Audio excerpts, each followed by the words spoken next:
पाठ 12 प्राणवायु। वायु हमारे लिए प्राणवायु है, क्योंकि वायु ही जीवन है। इसी वायु के कारण ही पृथ्वी पर मानव, जीव जंतु तथा पशु पक्षी जिंदा रह पाते हैं। पानी तथा भोजन न मिलने पर मनुष्य कुछ समय के लिए तो जीवित रह सकता है, परंतु वायु न मिलने पर उसका क्षण भर भी जीवित रहना मुश्किल है। सभी प्राणी जीवित रहने के लिए सांस लेते हैं। सांस लेते समय हम वायुमंडल से ऑक्सीजन ग्रहण करते हैं और कार्बन डाइऑक्साइड छोड़ते हैं। यह क्रिया दिन रात निरंतर चलती रहती है। ऑक्सीजन के अभाव में प्राणी की मृत्यु हो जाती है। मनुष्य को स्वस्थ रहने के लिए शुद्ध वायु की आवश्यकता होती है।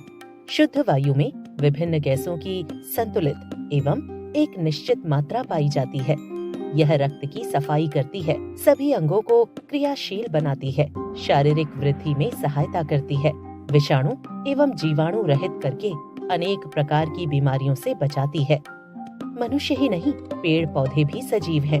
वह भी हमारी तरह सांस लेते व छोड़ते हैं। पौधे वायुमंडल से कार्बन डाइऑक्साइड ग्रहण करते हैं और ऑक्सीजन छोड़ते हैं।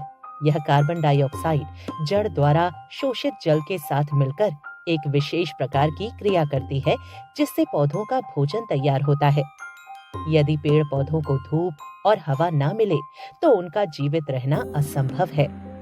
बच्चों, क्या कभी आपने देखा होगा कि यदि अंगीठी में कोयला या चूल्हे में लकड़ी नहीं जलती है, तब पंखे से हवा करने पर वह जल उठती है। ऐसा क्यों? क्योंकि हवा ऑक्सीजन के रूप में मिलने पर लकड़ी या कोयला जल उठता है। इससे पता चलता है कि ऑक्सीजन वस्तुओं को जलाने में भी मदद करती है। इस बात का प्रयोग करके आप स्वयं देख सकते हैं। एक मोमबत्ती जलाकर उसे एक गिलास से ढक दो। कुछ देर बाद आप देखेंगे कि मोमबत्ती अपने आप बुझ गई। ऐसा क्यों? क्योंकि गिलास के अंदर मोमबत्ती के लिए ऑक्सीजन पहुंचनी बंद हो गई तो मोमबत्ती बुझ गई। किन्हीं कारणों से वायुमंडल में जब ऑक्सीजन की मात्रा कम हो जाती है और कार्बन डाइऑक्साइड की मात्रा बढ़ जाती है अथवा कुछ अन्य विषाक्त गैसें उसमें मिल जाती हैं, तो वायु प्रदूषित हो जाती है। वह वायु प्रदूषण कहलाता है। जब प्राणवायु प्रदूषित हो जाती है तो इसका लोगों के स्वास्थ्य पर बुरा प्रभाव पड़ता है। श्वास संबंधी रोग बढ़ जाते हैं। कार्बन डाइऑक्साइड की अधिकता से चक्कर आना, दम घुटना, जी मचलाना और उल्टियां आदि रोग हो जाते हैं। वर्तमान समय में वायु प्रदूषण की समस्या एक विकराल रूप धारण कर चुकी है।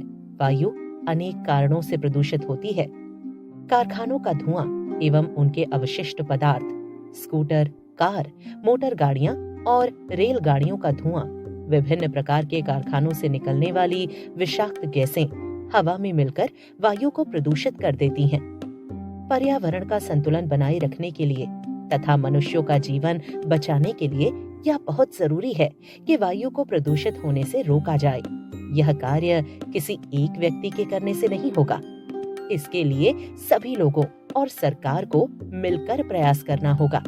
वायु प्रदूषण रोकने के लिए कारखानों को शहर से दूर स्थापित किया जाना चाहिए। इनकी चिमनियों को अधिक ऊंचा बनाना चाहिए।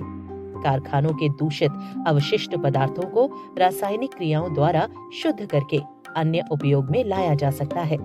कुछ दूषित पदार्थों को कारखानों में निथार फिल्टर प्रणाली लगाकर शुद्ध किया जा सकता है। पेट्रोल एवं डीजल से चलने वाले वाहनों का उपयोग कम किया जाना चाहिए। उनके स्थान पर हमें ऐसे वाहनों का निर्माण करना होगा जो विद्युत ऊर्जा से चले।